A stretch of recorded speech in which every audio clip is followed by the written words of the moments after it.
I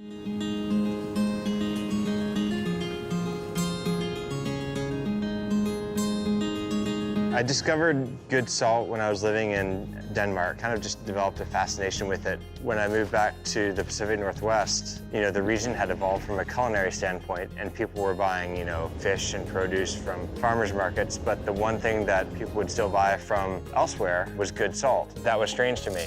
So I started trying it and just kind of discovering it wasn't quite as easy as just picking up some water and boiling it. So 2.5 years later, I started to narrow down and focus in on several key variables and factors that, to me, were the definitions of good salt. The definition of good salt to me was defined by taste, so super clean and briny taste, texture, really light and flaky, and then color, appearance, so really beautiful white, shiny flakes.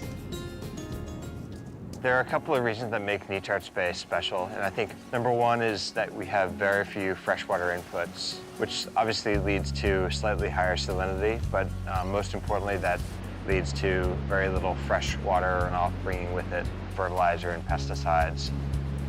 Number two, we have some of the world's best oysters are farmed here. So with that, we have these tiny little bivalve shellfish actively filtering water on our behalf and making the water that much cleaner.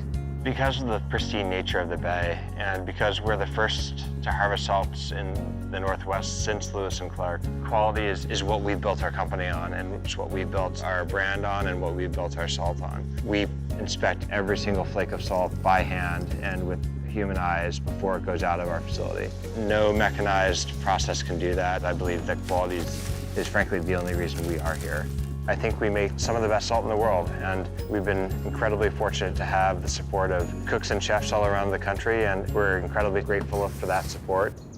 Salt is something so simple and easily overlooked, but I don't think there's another ingredient out there that is the workhorse that is salt. It's about time America had its own great finishing salt.